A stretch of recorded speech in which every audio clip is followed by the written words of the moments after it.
Moi, une des premières discussions que j'ai eues avec un Québécois, c'est que je lui dis « Ah, moi, je suis venu ici au Canada et tout ». Il m'a arrêté tout de suite, il me dit « Non, t'es pas au Canada, ici, t'es au Québec ». Et partant de là, j'ai compris à quel point il y avait une identité importante. Et puis que ça, il faut le comprendre, il faut l'assimiler pour pouvoir se faire intégrer plus facilement.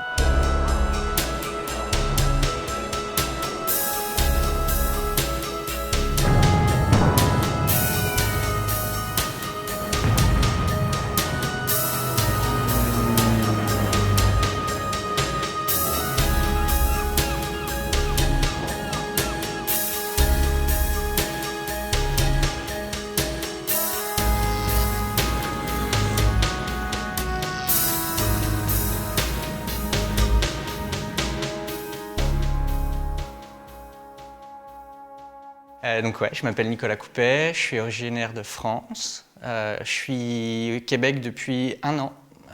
Je suis ici pour étudier le cinéma documentaire à l'école des métiers du cinéma et de la vidéo de Rivière-du-Loup. Ce que je peux dire pour me présenter, c'est que j'ai pas mal fait de choses avant d'arriver au Québec, que pour moi c'était un petit peu une finalité d'arriver ici, dans le sens où j'avais l'envie de m'implanter au Québec pour mon métier, donc le cinéma, la vidéo. Donc je viens de Dijon en France, Dijon qui est en Bourgogne, ça se trouve entre Paris et Lyon. Après mon lycée, j'ai fait des études de multimédia à Dijon et dans le cadre de ces études, j'avais un stage à faire à l'étranger, un stage de 3 mois. Et j'ai décidé de partir en Malaisie à ce moment-là. Puis ça a été un peu le révélateur. Et à partir de ce moment-là, j'ai acheté ma première caméra quand j'étais en Malaisie, j'ai beaucoup voyagé. Et j'ai décidé de repartir 1 an complet pour finir mes études de multimédia, encore en Malaisie. Et de là, j'ai vite compris que j'allais finir mes études et puis que j'allais vouloir voyager parce que c'est comme ça que je m'exprimais, c'était comme ça que j'étais le mieux avec moi-même, quoi. Et j'ai passé quelques mois à mon retour de Malaisie en France à travailler juste pour pouvoir mettre assez d'argent de côté pour repartir. De là, je suis parti quelques mois au Japon, voir mon meilleur ami qui habitait là-bas à ce moment-là. Après ces 3 mois-là, je suis revenu en France, même chose. J'ai retravaillé et de là, j'ai décidé de partir en Australie pour 1 an. Je suis parti en Nouvelle-Zélande 1 an également grâce au visa vacances-travail, encore une fois. Après les 1 an en Nouvelle-Zélande, il a fallu que je rentre. J'étais pour la première fois vraiment content de revenir chez moi. Et dans l'idée de plus m'installer quelques temps, plus que quelques mois. Donc c'est ce qui s'est passé, je suis resté à ce moment-là 2 ans en France, jusqu'à ce que le virus revienne et puis que je décide de repartir. Et puis après, ça a été à chaque fois plein de voyages, notamment je suis parti quelques mois en Inde. Après, j'ai décidé de partir en Amérique du Sud un petit peu, quelques mois aussi. Comme j'avais fait des études dans le multimédia, dans l'image, moi je voulais un peu terminer ma formation avec une école de cinéma. Et ça faisait un petit moment que je me disais ça serait bien que je regarde pour faire une école au Canada. Et après je me suis dit qu'il fallait que je vienne plutôt au Québec parce que finalement j'avais aussi l'envie de me rapprocher de cette culture francophone. On nous dit toujours que les Québécois et les Français sont des cousins, puis j'avais envie de voir ça, quoi, de comprendre cette relation, quoi. Alors je suis arrivé, je peux juste te décrire la scène parce que c'est quand même cocasse à chaque fois, mais je suis sorti du bus à Rivière-du-Loup avec mes grosses valises et puis j'avais une adresse où je pouvais passer la nuit qui était un genre d'auberge là. Et puis c'est toujours ces moments-là qui sont drôles parce que tu te vois avec tout ton stock là à tirer pendant une bonne vingtaine de minutes. Tu es dans une nouvelle ville, puis c'est à ce moment-là que tu te dis « Ok, là, c'est vraiment une nouvelle page qui s'ouvre ».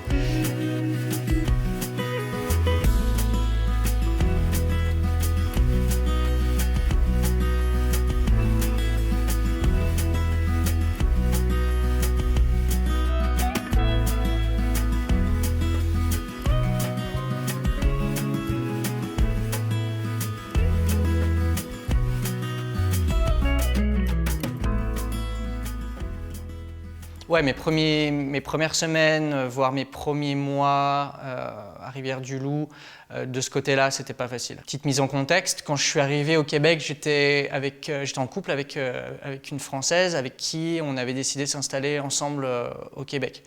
Donc elle devait me rejoindre à Rivière-du-Loup, le temps de mes études. Après, on devait partir ensemble à Montréal. Ça, c'était le plan de base. Quand je suis arrivé à Rivière-du-Loup, j'avais donc dans l'idée de trouver un logement pour deux, qu'on puisse s'installer ensemble, etc. Ce que j'ai fait. Et au moment finalement où j'ai signé le bail, où j'ai trouvé l'endroit qui me convenait, que j'ai meublé, etc., on s'est séparés quasiment le jour où elle est arrivée au Québec. Et donc ouais, à ce moment-là, c'est vrai que ça a été quand même assez compliqué, hein, comme n'importe quelle rupture. Bon, ça faisait pas non plus 10 ans qu'on était ensemble, mais peu importe, c'est toujours dur, quoi. Donc là, j'avoue que mes premiers moments étaient un peu compliqués, où je me retrouvais vraiment pour le coup seul, je connaissais personne ici. L'école avait commencé, donc heureusement que l'école était là, parce que j'avais ça à quoi me raccrocher. Mais le bon côté des choses, c'est que j'étais venu pour faire des études, et puis que j'ai utilisé toute cette énergie, tout ce poids émotionnel, je l'ai transmis dans mes études. Et là, littéralement, j'avais plus que ça, et puis tant mieux, parce que je me suis focusé à 100% là-dedans.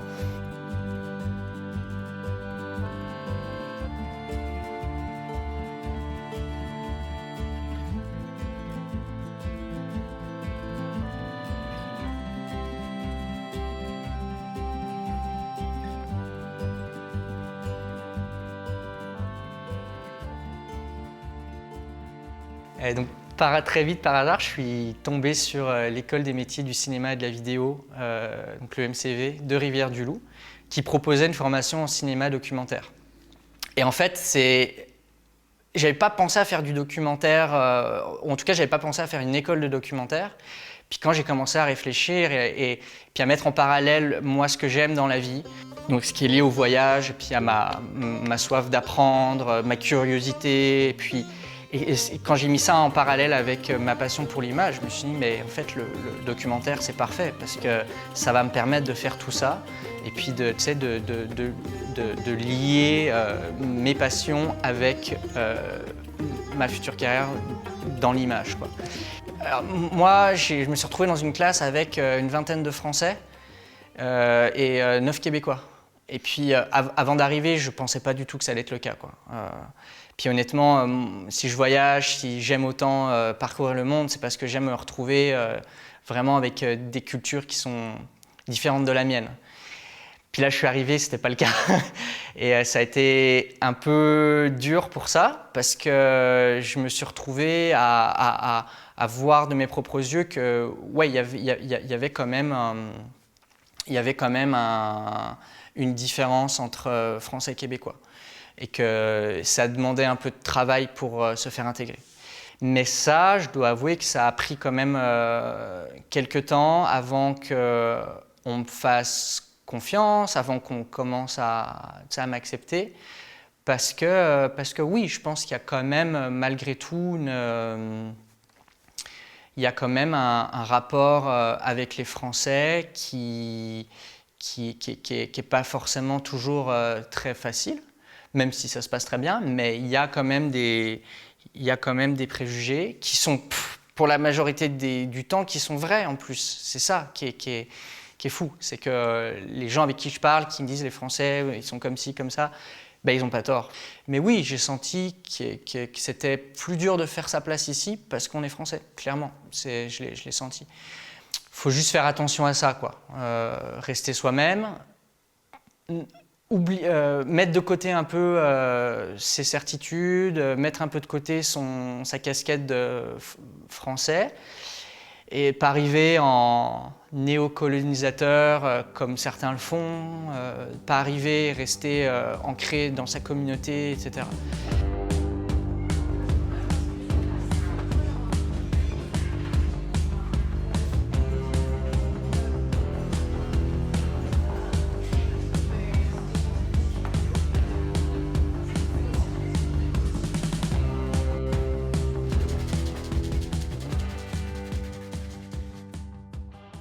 Bah, évidemment, l'école, c'était toute ma vie. Ça a été ma vie pendant un an. Donc forcément, les gens avec qui j'étais, c'était des gens qui étaient liés à l'école. Maintenant, depuis que je travaille en restauration, bah, là, par exemple, cet été, on a été, à cause de la situation de la Covid, ou grâce à la situation de la Covid, le tourisme a été vraiment quasiment à 95% québécois. Donc moi, au restaurant, je servais que des Québécois. Et ça a été la meilleure façon pour moi vraiment d'être au contact là, de toute cette culture, quoi, puis d'échanger avec eux et tout. Ça a été super. Donc grâce à ça, oui, j'ai pu m'intégrer dans les gangs. Et puis c'est vraiment récemment que j'avais la sensation d'être finalement intégré. Moi, je me sens un peu comme un caméléon où j'essaie de m'adapter sans gommer mes traits de personnalité, puis ma culture, puis c'est de là où je viens, parce que ça restera, puis j'en suis fier. Mais il faut parfois se fondre un peu dans son environnement pour être accepté, quoi. Là, ça sera plus intéressant déjà.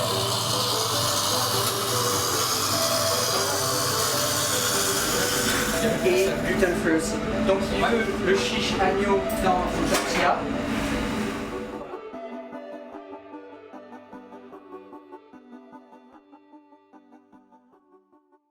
Quand je suis arrivé à Rivière-du-Loup, quelques semaines plus tard, il y avait eu une maman beluga avec son veau qui sont échoués à Cacouna. Et ça a été une des premières choses que j'ai vues dans les nouvelles quand je suis arrivé. Puis ça m'a touché. Surtout quand tu vois des photos vraiment assez graphiques d'une mère beluga qui porte son bébé, qui sont échoués. Ça fait jamais plaisir de voir ça. Donc je me suis un peu renseigné, j'ai essayé de comprendre pourquoi s'était passé ça. Et c'est un sujet qui est très important pour moi parce en fait c'est le beluga ici est le symbole de l'impact humain sur notre monde. En ça a contribué au fait que j'apprenne à connaître le territoire dans lequel je vis parce que déjà j'ai la volonté de faire un documentaire ou des documentaires basés sur des choses qui sont autour de moi. Pour l'instant, même si j'ai envie de voyager grâce à ça, en ce moment je me trouve au Québec, je me trouve dans le Bas-Saint-Laurent. J'avais envie de traiter une problématique que je côtoie. Puis en ça, moi je suis hyper heureux d'être dans ce domaine-là parce que chaque jour je vais rencontrer des gens de tous horizons, de tous bords. Et puis moi ça me nourrit, moi je me nourris de ça, quoi. Je vais me nourrir d'une problématique peut-être environnementale et puis demain d'un portrait de quelqu'un.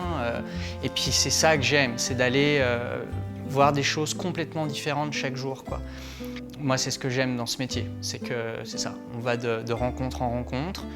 Et puis finalement tout ça, oui, ça a clairement contribué à m'intégrer ici, à comprendre un peu plus la région, le territoire dans lequel je vis, les modes de pensée. Si on souhaite un monde meilleur pour tout le monde et que le vivre ensemble fonctionne réellement, ça part par une connaissance des autres.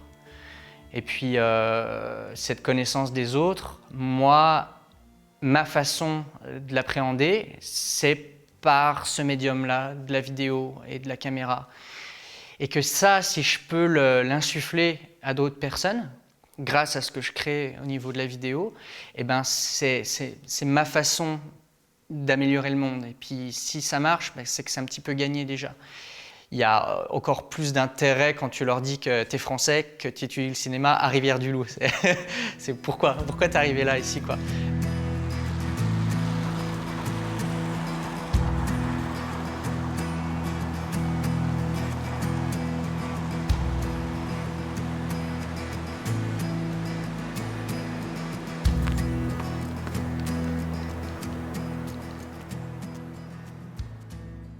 En dehors de l'école, c'est sûr que j'aime beaucoup aller me promener, faire de la photo, etc. J'essaie de faire quand même pas mal de sport. Les grands espaces, la nature, bah, ici on est gâté pour ça. Enfin, faudrait être hyper difficile pour pas trouver son compte dans notre belle région du Bas-Saint-Laurent. Je veux dire, là, comme je le disais tout à l'heure, je sors de chez moi en 5 minutes, je suis au Parc des Chutes, en pleine nature. Ça, c'est hyper important, la reconnexion avec la nature. Ouais, là, j'ai l'impression que le Québec, ça devient plus ma maison, quoi.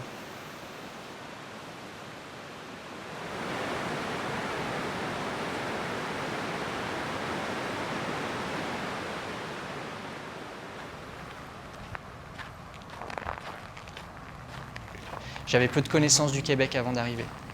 Il y a un an, c'était quelque chose un peu à démystifier, quoi. Maintenant que j'ai plus de compréhension de tout ça, j'estime d'être plus à ma place pour pouvoir discuter de certaines choses et puis d'analyser certaines choses. Donc les rencontres, plus la situation de la Covid qui m'a permis de me poser et d'intégrer des choses, ma proximité avec des Québécois et d'autant plus des Québécois qui sont parfois militants, etc. Tout ça, ça a fait que maintenant j'ai l'impression de mieux connaître mon environnement et d'être bien implanté, d'être mieux implanté ici.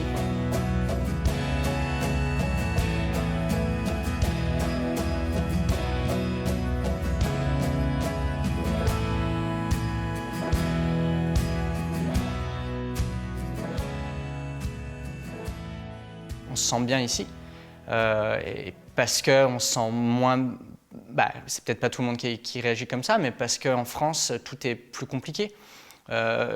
Trouver du travail, c'est plus compliqué. Et puis même se balader dans la rue, tout est plus compliqué. Quand je parle avec mes amies filles, on discute de comment elles voient leur sortie ici versus leur sortie en France. Mais ici, elles peuvent sortir et rentrer à n'importe quelle heure. Il y a beaucoup moins de chances de se faire agresser, de se faire embêter. En France, c'est pas du tout le cas. Ça, ça représente bien pourquoi on se sent bien ici. C'est qu'il y a une qualité de vie, une sécurité, des opportunités, un cadre. La France, c'est très très beau, c'est un pays magnifique, puis ça, c'est une certitude. Mais je veux dire, moi j'habite à Rivière-du-Loup, tous les jours quand je descends pour aller à l'école, je vois le Saint-Laurent, je vois la rive nord de l'autre côté, et je me dis, je suis hyper chanceux de vivre dans cette région.